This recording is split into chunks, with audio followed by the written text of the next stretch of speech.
so-called churches, and founder and president of STAND. Staying true to America's national destiny, the voice of the awakening.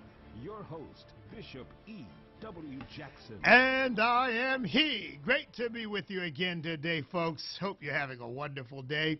This is the day the Lord has made. We're glad and we rejoice in it. You know, you look around at the news, you watch the stuff that's going on, and if you let it, it'll get you down. But, you know, we've got to learn to just praise God anyhow and just enjoy the life that God has given us in spite of it all. You know, Jesus saw so much sin when he walked the earth. Remember, he would say things like, "How long shall I be with you? How long shall I endure you?" Because he would just see such rebellion against God. But yet, you know, I have this picture of Jesus as always going around with a smile on his face and love in his heart for the people that he interacted with. In other words, he wasn't dour, he wasn't down, he wasn't discouraged, he wasn't walking around like he had been sucking on a lemon. His joy didn't come from the circumstances around him. It came, excuse me, it came from within.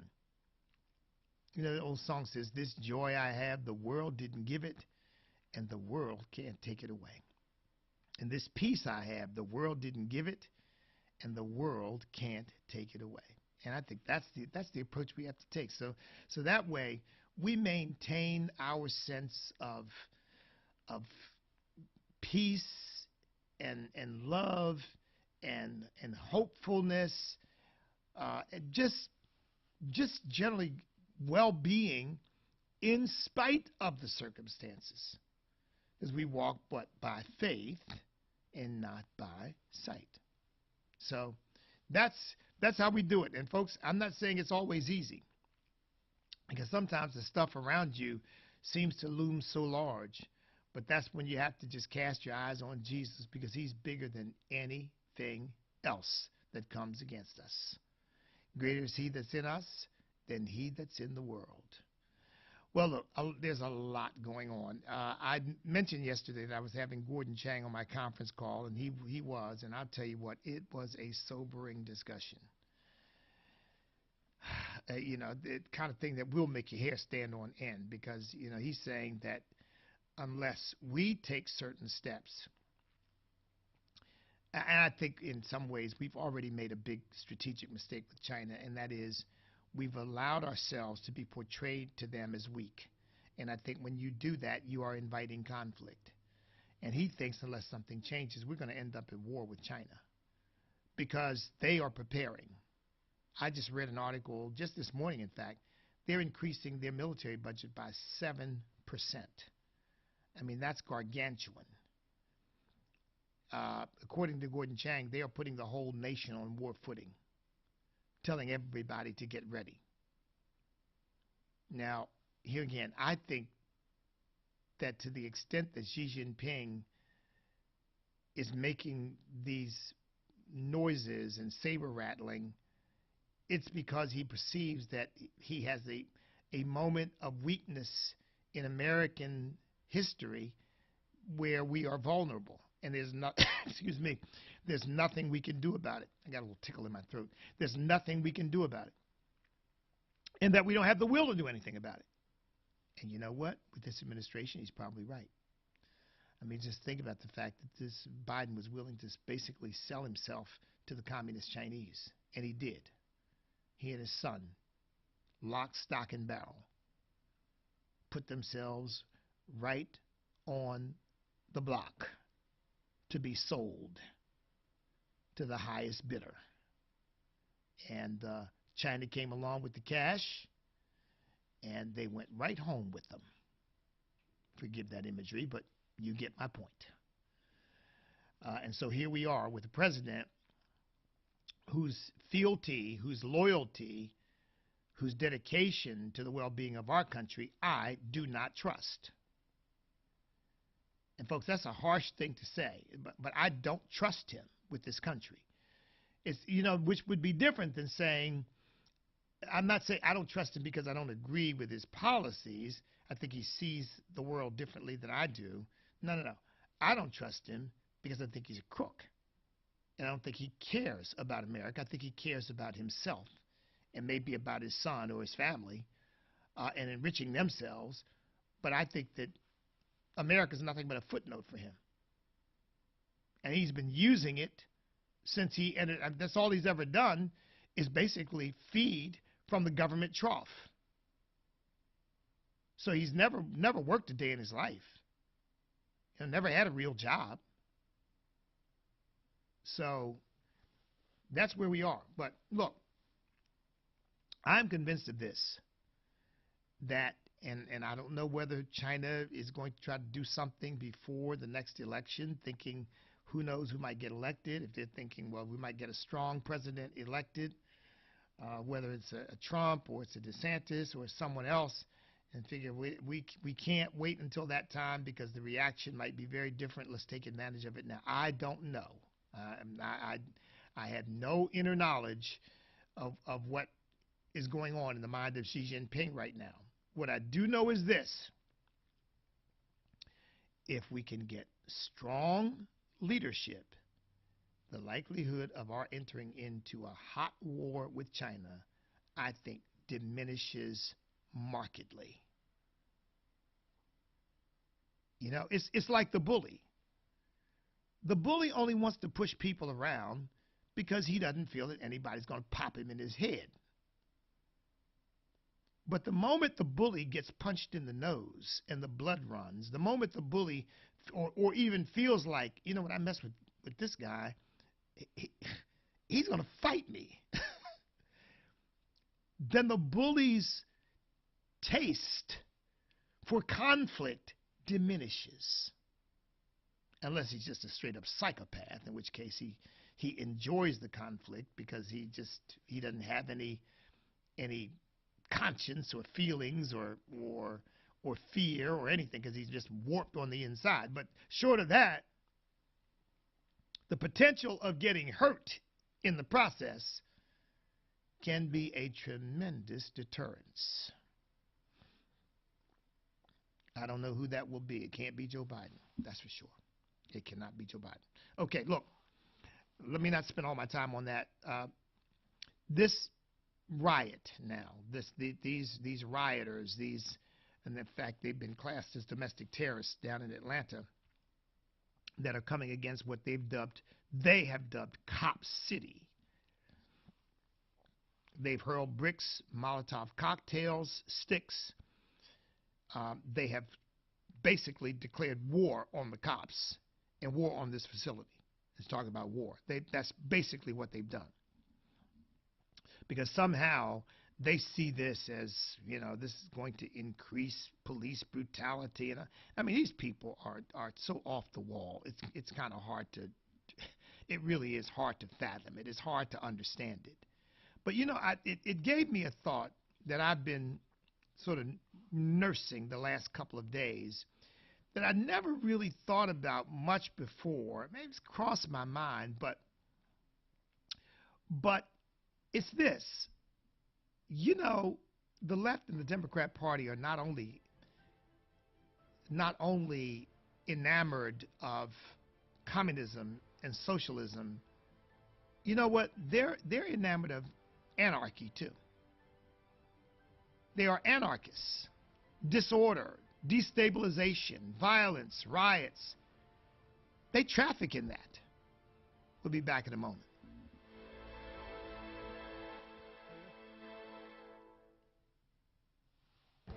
This is Viewpoints with Kirby Anderson.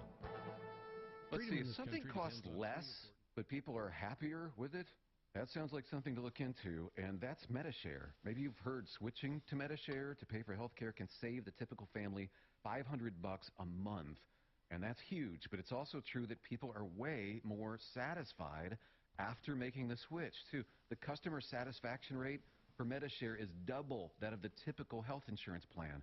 Double. MediShare works. It's been around for more than a quarter century, and members have shared more than $3 billion of each other's bills. People love having telehealth and a huge nationwide PPO network, so Yeah, you can save a ton and like it better. Imagine being happy with how you're taking care of your health care. So if you're self-employed or part of the gig economy, or you just want a plan you're happy with, you can call right now and get a price within 2 minutes. A very, very smart use of 2 minutes. Here's the number you need. 833-44-BIBLE. That's 833-44-BIBLE. 833-44-BIBLE. The Awakening. The Awakening. Download and listen at your leisure with the podcast page at AFR.net. Now, back to our host, Bishop E.W. Jackson. Yeah, you know, there is a very strong element of anarchy in this whole leftist movement. There really is. When you think about it, the way the border is being treated really is closer. Well, let's put it this way. You could explain it as much by thinking of it as a move of anarchy as communism. Communism, of course, diminishes the importance of borders, pointing toward a one world, ultimately a one world government, which I think is just a ruse, because every communist country wants to strengthen its state control, not relinquish it. But that's the theory. But anarchy doesn't want any controls at all. Anarchy believes the government ought to be just done away with. So listen to this guy, Kwame Olufemi, who of the Community Movement Builders, one of the leaders of these riots and this disorder that's happening in Atlanta right now. He says, quote, "To be clear, Cop City is not just a controversial training center. It is a war base where police will learn military-like maneuvers to kill black people and control our bodies and movements. The facility includes shooting ranges, plans for bomb testing, and will practice tear gas deployment.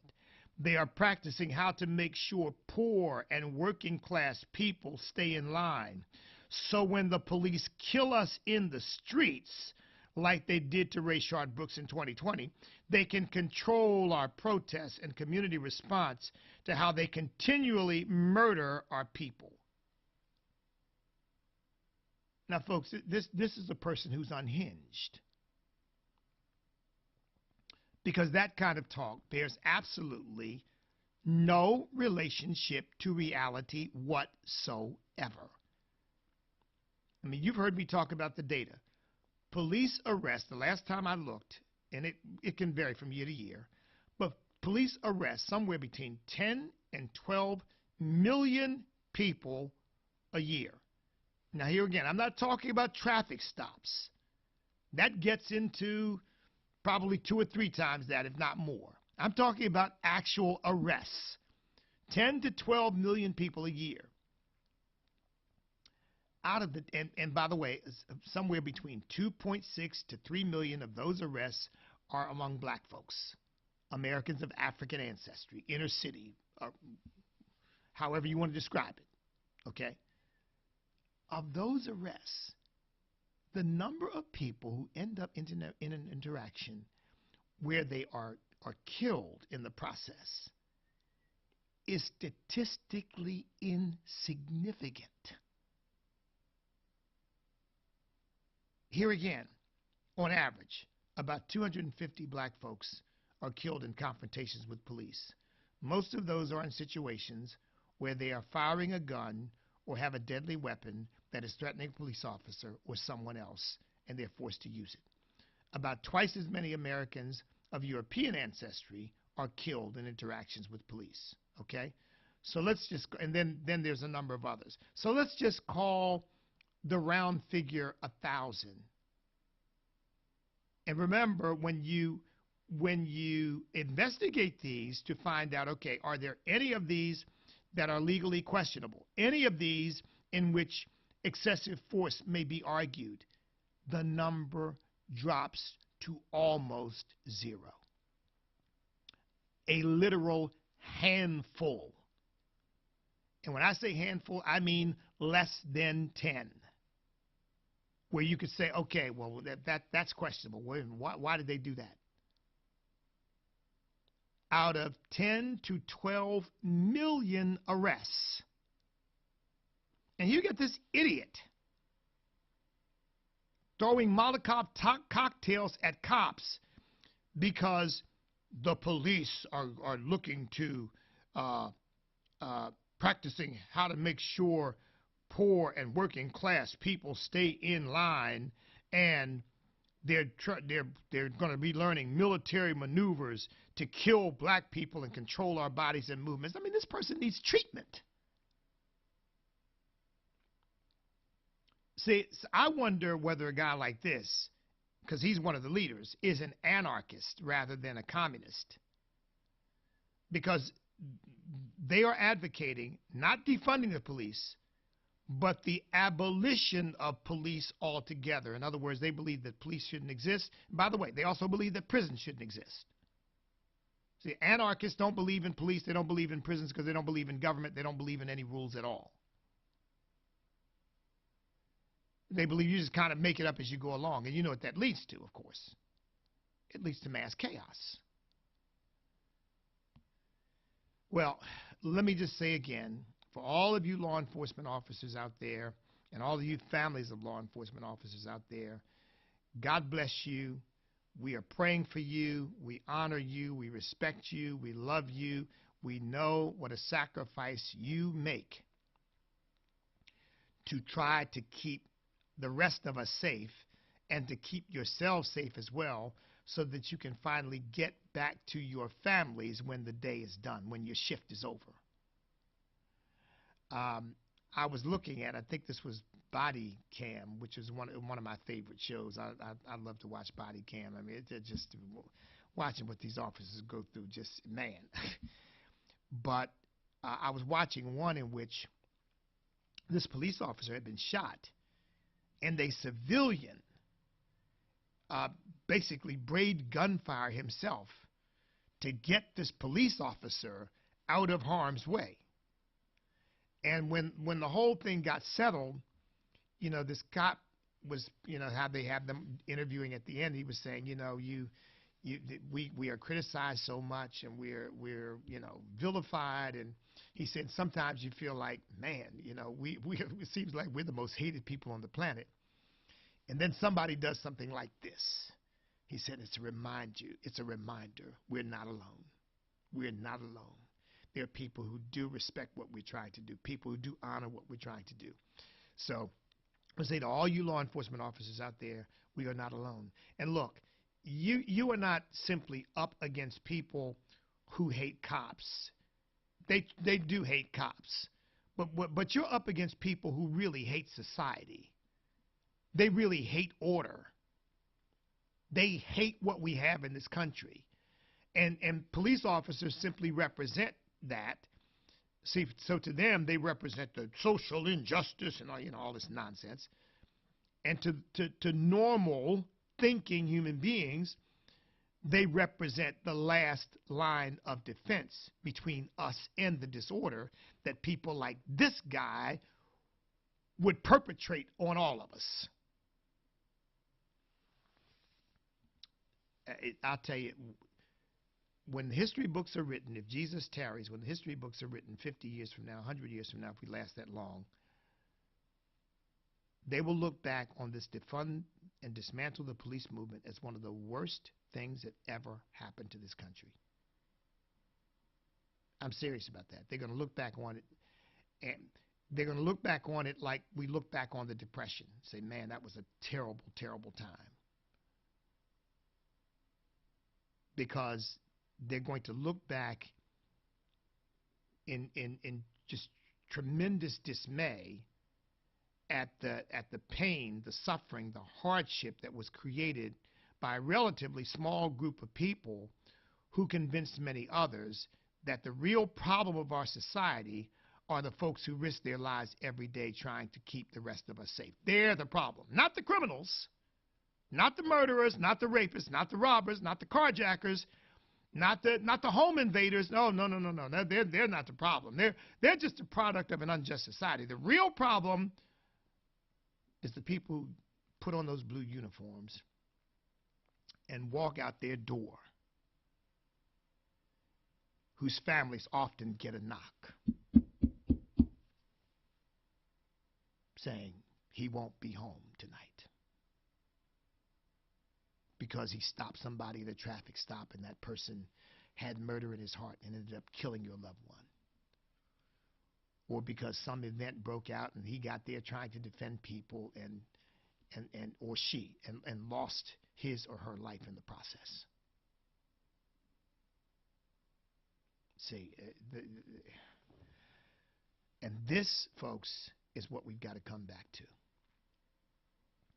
You know, here again, I want these people running for office to talk about these fundamental issues. These are fundamental issues of right and wrong, of good and evil.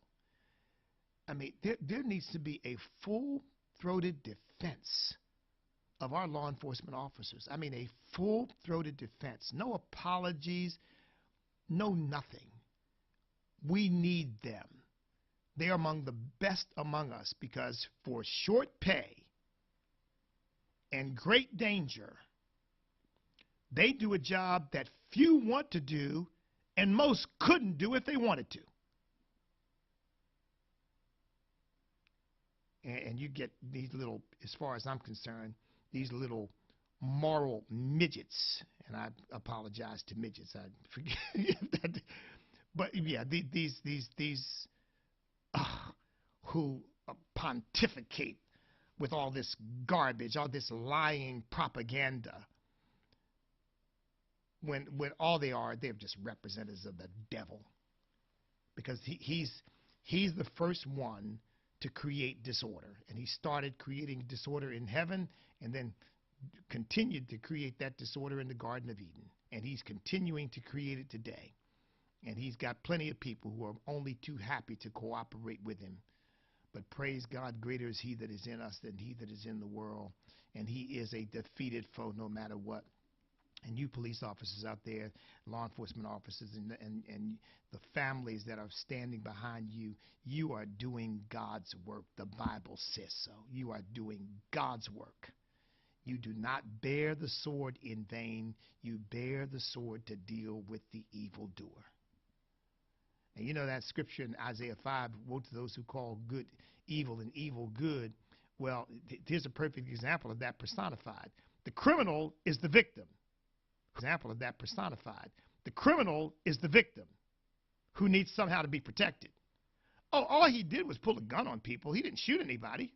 Just let him out. He's good. He's fine. The police officer who puts his life on the line trying to save folks from people like that. Oh, yeah, well, you know, they're evil. Oh, you got to watch them. Oh, no, they can't. We can't even have them in our society. They've got to go. I mean, that is Isaiah chapter 5, verses 20 and 21 personified. It couldn't get more backwards than that. But that's what we've got. And, you know, look, Gordon Chang was saying, you know, these problems are not just emanating from the Democrat Party because there's some Republicans, unfortunately, who have cooperated with it as well. And look, I would agree. This is true in some circles, and party does not necessarily define it. But the whole aura, the whole spirit of the Democrat Party, though, supports all of this.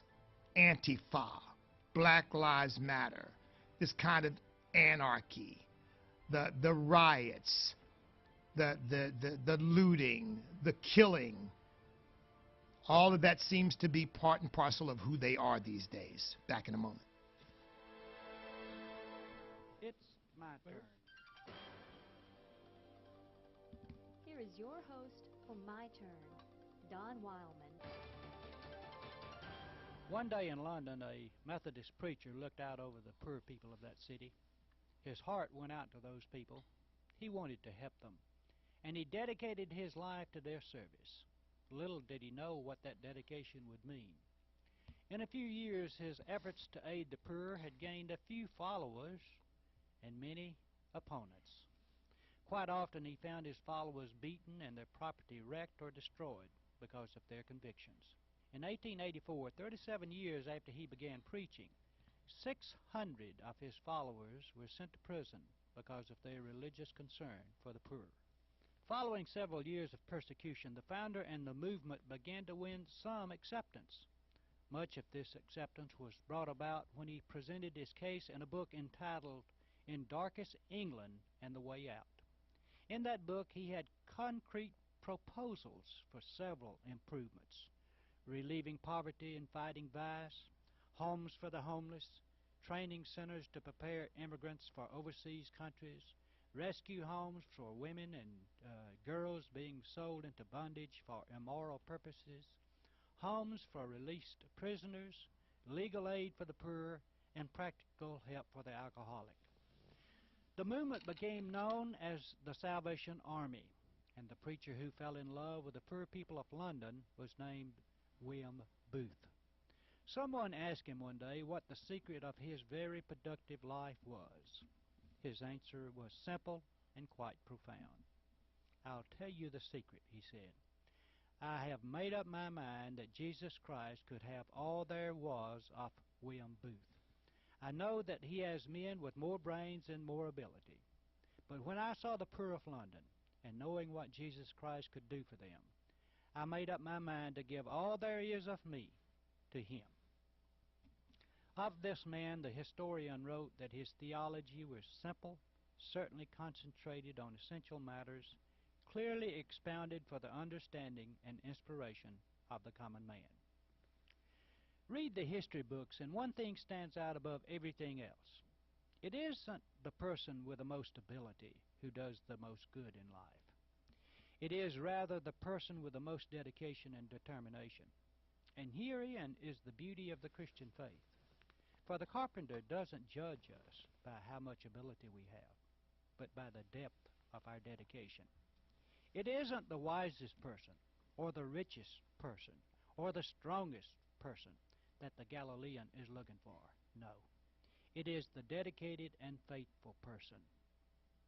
Our Maker doesn't judge us by how high we rise in life, but by how hard we try. We aren't judged by the amount of our abilities, but by the way we use what abilities we have. William Booth made up his mind to give all he had, and that's all our Maker wants. I guess what this story really says to us is that when we present ourselves to him for service, we should leave our credentials and recommendations at home. We need to bring only our faithfulness. This has been My Turn with Don Wildman, a production of the American Family Association.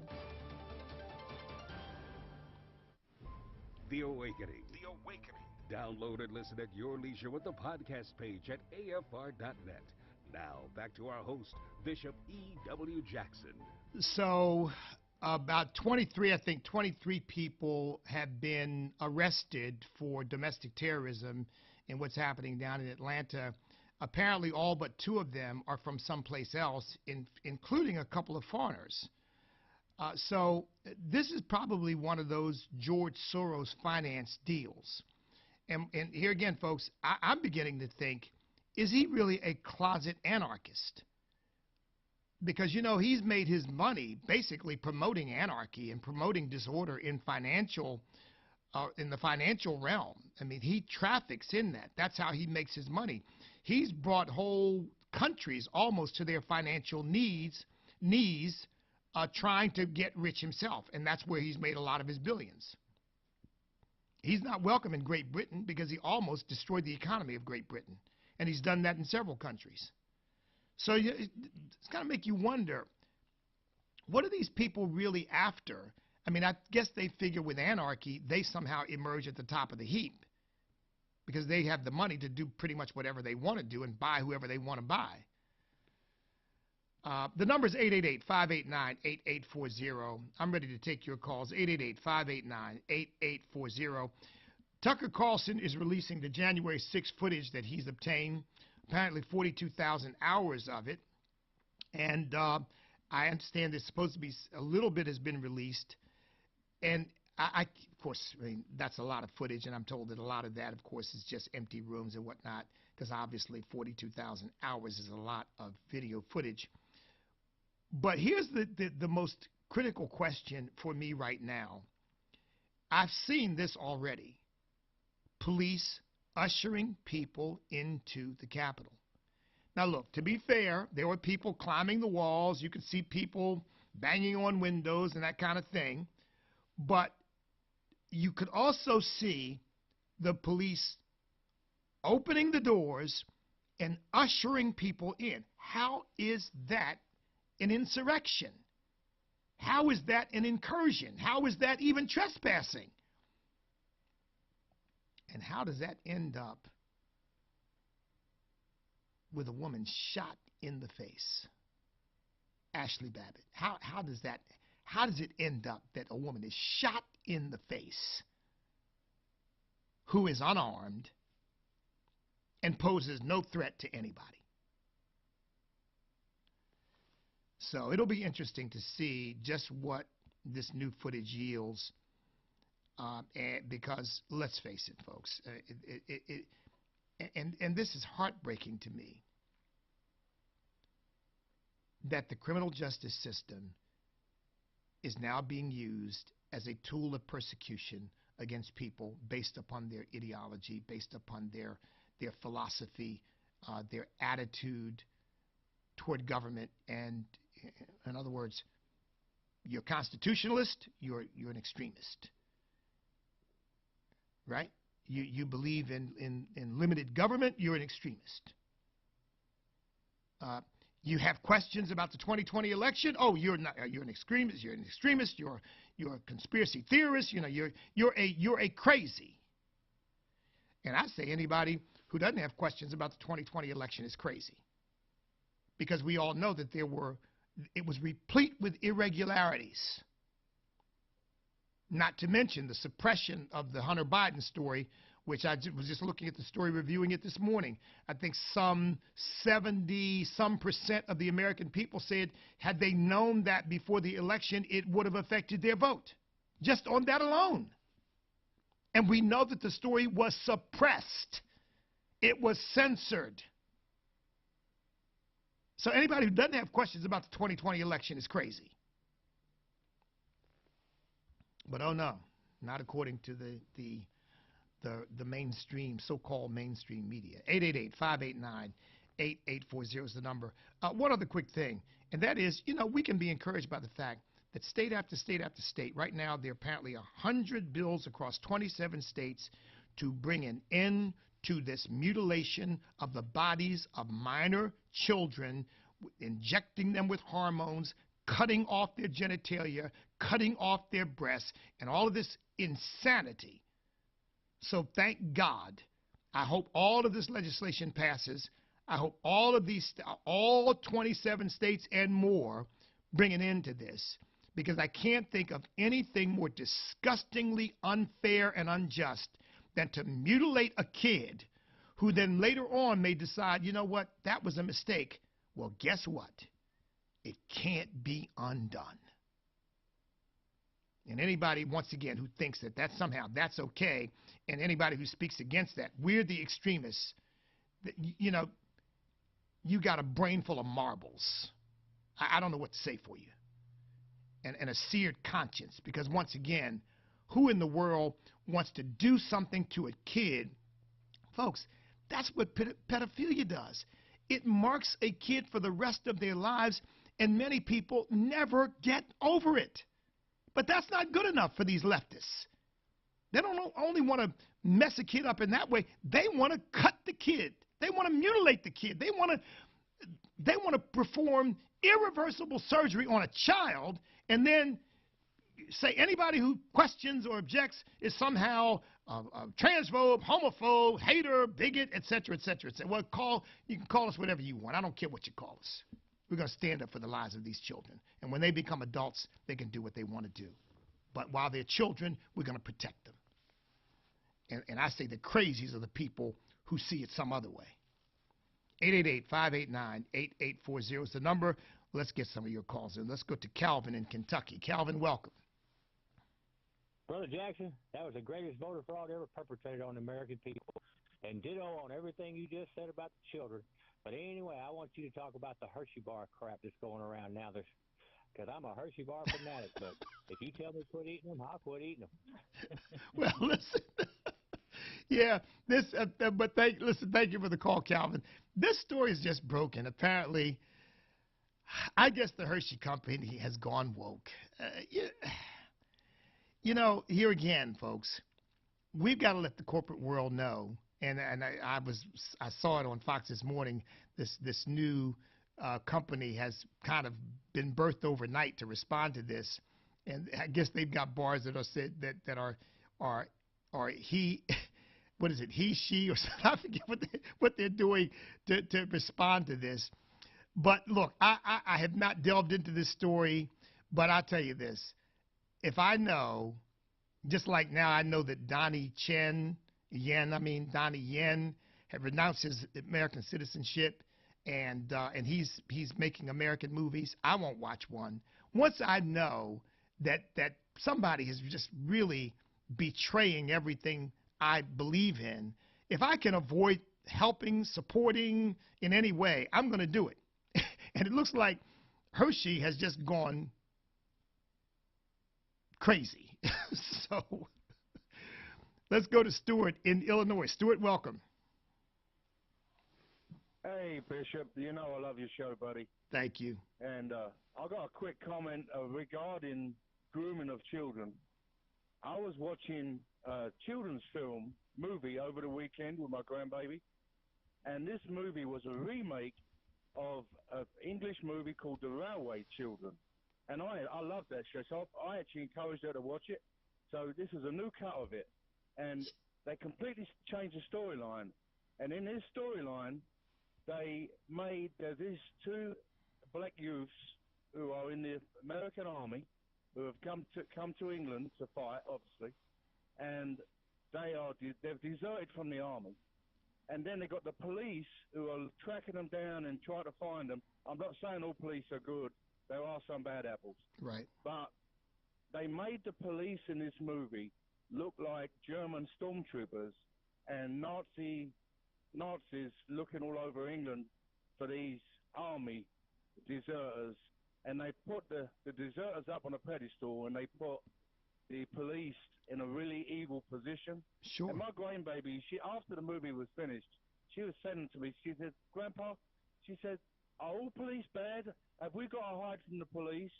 I said, no, babe. You know what I mean? Like, they're not all bad, you know? Yeah. And yeah. I had to reassure her, but I'm just saying they're grooming our kids from a very young age. This is a kids' movie. They're indoctrinating them, Stuart. They're indoctrinating them. And as I've said, folks, in order to indoctrinate, you have to also censor. You got to censor people from receiving any other point of view, which is why we have to speak up vociferously against it. 888-589-8840. Back in a moment to take more of your calls. Friendships is offering an exciting opportunity for young adults who want to grow in their walk with God, become physically fit, and learn relief ministry while serving in the Middle East. This is an amazing opportunity to serve God and experience Israel. Check out Seahawks one-year scholarship program at friendships.org or call 337-433-5022. That's 337-433-5022. The next session begins August 19th. When you hear this is American Family News. You know what follows is the truth. Your news from a Christian perspective. Hundreds of teachers are going to have to walk into that school building, and they are forced to swallow political ideology that in many cases violates their very faith and conscience. If you miss it at the top of the hour, American Family News podcasts are available at afn.net. And sign up for our daily news brief at afn.net. And my father, your great-grandfather, fought in World War II. Really? He was a gunner on the big ship out in the Pacific Ocean. Wow. Your great-grandmother did her part, too. Was she on a ship? Oh, no. She stayed back home. She and a lot of her friends worked really hard in a factory because the men had gone off to war. Ooh. And they held scrap metal drives to help in the war effort. The folks back home were heroes, too. Here at the American Family Association, we consider you the heroes back home. As you fulfill your responsibility of caring for your family day to day, your partnership with us is crucial as we fight the enemies of freedom in America. Thank you for your commitment to the American Family Association. Grandpa, what's a scrap metal drive? Let's get some cookies, and I'll tell you all about it. You know, it's interesting that that whole fairy tale view of marriage has so infiltrated our Western culture for sure. Bob Paul on Focus on the Family Minute. And the idea when you get married is you're hoping that, you know, it starts once upon a time. And certainly the love that I have right now for my spouse has to be leading toward, and they all lived happily ever after. And happiness isn't a bad thing. I mean, frankly, I'm kind of partial to happy. And I prefer more than less. I'm convinced God wants us to be happy. But when you think that happiness is the key, that happiness is the goal, you are so set up because obviously God put us here on purpose with purpose. And there's a cosmic battle that's going on between good and evil. And happiness can't be the primary goal. There's a purpose bigger than happy. Hear more from Bob at FamilyMinute.org. Back to the Awakening with Bishop E.W. Jackson on American Family Radio. Yeah, I just caught this today, but during the break I reviewed this story. So apparently this whole thing with Hershey started off with their choosing a guy who thinks he's a woman to be their spokesperson for their quote-unquote Women's Day campaign. Yeah, so they put a guy up to do that because he thinks he's a woman. So that's who they have representing their Women's Day campaign. And that's where it got started. And I guess a company called, I'm not sure who the principals are, but they created Jeremy's Chocolate Bar apparently almost overnight to respond to this. And they've got two chocolate bars, one called She, Her, a little play on words, her, she, her, and another called He, Him. And I won't get into the other little quips they've got about the differences between these chocolate bars, but you can use your imagination. But yeah, I can tell you, I'll be looking at the labels from now on. I love chocolate, by the way, but I'll be looking at the labels from now on. And when I see Hershey's, I won't be buying it because this is ridiculous. I mean, don't they have anything else to do with their time but to jump into this and try to convince us that some guy is a girl, is a woman, because he says he is, and therefore he's their Women's Day spokesperson. Lord help us, please. Let's go to Joe in Oklahoma. Joe, welcome. Thank you, Bishop. It's an honor to be on your show. I'll listen to you for ever since the passing of Rush. You've become my lunch hour. Thank you, Joe. Loved hearing you. I thank you for your stance on standing for the Word of God. And I think you blessed my life just listening to you every day. And I just want to thank you and ask you. I got one question I want to ask you. I've heard you come out and kind of support a constitutional convention. Is that right? Well, I certainly support the idea that we do need some amendments to the Constitution, not a whole passel of them, but we do need some amendments to the Constitution in my view. And one I've mentioned is I think that we do need to define life as beginning at conception and give an unborn baby the full rights of personhood and protection. That's one of them. And I think we need to define marriage as a union between one man and one woman. We did that state by state before, and it didn't work because the Supreme Court overturned it. And I think we need a constitutional amendment that defines males and females on the basis of their biological and genetic gender.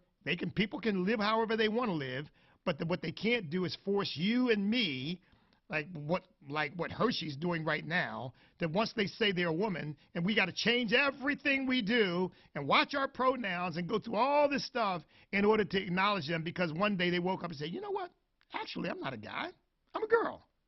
And we're supposed to, oh, okay, well then, yeah. So, but if what you're getting at, are you getting at the convention of the states, Joe? Yes, sir. I've kind of always been opposed to it because I've never seen anything wrong with the Constitution we got, and I've always worried we would lose more in one, and that's all. And I've always kind of had conservatives kind of slam me because I don't support it, and I understand. Yeah, there's things like what you talked about. We need to have an amendment about. But I'm also been afraid they're wanting to get rid of the things that we do have, and I was always afraid we might lose more than what we actually have. And that was okay. I got it, Joe. Listen, thank you for the call, Joe, and thank you for the encouraging words.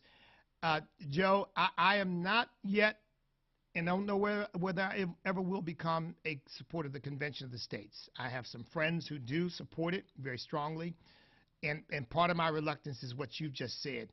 There's a difference between supporting a Convention of the States and supporting a constitutional amendment, which sort of winds its way through the process as an individual amendment that has to be considered in each state.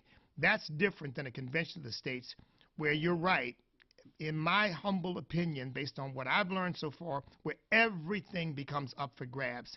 And that does concern me a little bit, too. And I've seen so much division over this issue. It seems they've calmed down now. I've watched conservatives really go at it and get angry with each other over this. So I've just kind of stayed out of it and sort of observed the process. And right now, I just don't think it's going anywhere anyway. But thank you for the call, Joe. Let's go to Claude in Oklahoma. Welcome. Yeah, thanks for taking my call. There was an incident about the insurrection that, and I was surprised how many people thought that the shooting of the Babbitt was justified. I can see no way how that was justified. And also, we're having an issue with the pot being legalized for recreational. Yeah. And then I heard people say, I did vote straight Democrat, which really was sort of, information that I always thought. And yet they complain about all these issues about, the pronouns and everything. And I said, do you realize the people responsible for all this from the Democratic Party? Yeah. But they condemn it, but they say they're going to vote straight Democrat. And so I just felt like the Lone Ranger. And I just wish that somebody would come and just tell, that how we are being played. Mm-hmm. Claude, thank you so much for the call. Couldn't agree with you more. I've said it this way, folks, and I know this will get some people's hackles up. But for Christians, they should get it.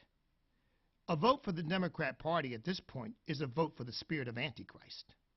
Because that's what the Democrat Party has come to represent. It has come to represent the spirit of Antichrist. Because everything the Bible is against, they're for. And everything the Bible is for, they consider to be extremism, and they're against. So, yeah, Lord, open their eyes, wake them up to see that they are siding against you, because that's exactly what they're doing. Thank you for the call, Claude. Let's go to Gary in Arkansas. Gary, welcome. Thank you. I appreciate it.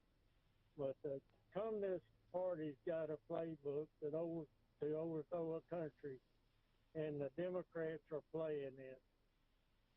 And it's a tough time.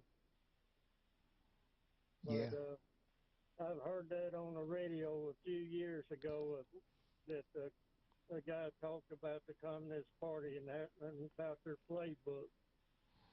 And and the Democrats are playing it. Yeah, Gary, thank you for the call. Look, you are absolutely right. I've read several books that lay that out and predict exactly what communism would seek to do in our country. And when you look at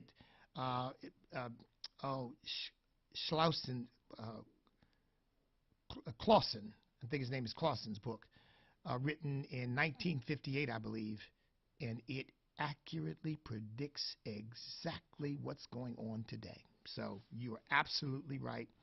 Here again, they don't call themselves communists, you see. They don't carry cards anymore, which makes it all the harder to help people understand that but it is communism.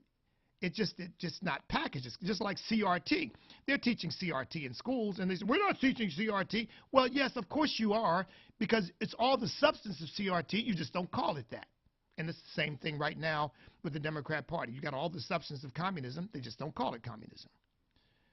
Thank you for the call. Gary, let's go to Rob in Florida. Rob, welcome. Or Bob. Sorry about that. Bob, welcome. Bishop Jackson, you are a national treasure. Thank you, sir. I so appreciate you doing what you do. I had a thought the other day, reading news about the billions that Biden is throwing at Ukraine to protect their borders and all the money that's going, and realizing through the Constitution that Congress controls the budget and the Republicans control the Congress if they both do together. If someone in the Republican Party could just get the nerve to stop the spending over there until he takes care of our border, we might be able to get his attention. Here again, Bob, you are doing something that our politicians, most of them, seem to have forgotten, which is, what does the Constitution say? I mean, where does the authority to do certain things lie? That question doesn't even get asked anymore. I mean, the government pretty much just does whatever they want to do, and nobody asks the question, well, is that constitutional? And when you ask that, guess what? That makes you an extremist. So you are absolutely right. And by the way, I'm hearing more and more that this Zelensky is as bad as Putin, that he's locking up Christians, that he's doing all kinds of things that are anti-freedom, anti-liberty. And yet we're pouring billions of dollars to try to sustain him. Why? So, Bob, you raise an important question. Does Biden even have the authority to do this? I think the answer is no. Let's go to Tim in Arkansas. Tim, welcome. Hey, Bishop, I know you got short on time, but I was just going to touch on something. I listen to AFR quite a bit and listen to the news feed. But the mess down in Atlanta where they was bombing that, going to be that police academy deal. Right. Which AFR told the truth, which is fine, but I switched over to another channel and was listening to ABC, liberal, and it was a total lie.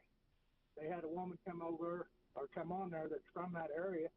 She said that, well, pretty much the same thing that one guy was saying. It's all going to be a police state for controlling people. But my question for you, you all telling the truth and them telling lies. What do you think? Well, thank you for the call, Tim, and we are out of time. Look, we just have to keep telling the truth, because I really believe that the truth is what sets people free. I mean, they said, for example, the protesters didn't do anything wrong. It was the police who were wrong. And they're throwing Molotov cocktails and stones and sticks at the cops, trying to injure them or kill them. I mean, come on. So we just have to keep telling the truth. We have freedom of speech in our country. People are free to tell a lie. We got to tell the truth loud and bold. We got to stand up. We got to step up. We got to speak up. And we got to refuse to back up, because we cannot be defeated if we will not quit, because we are on God's side.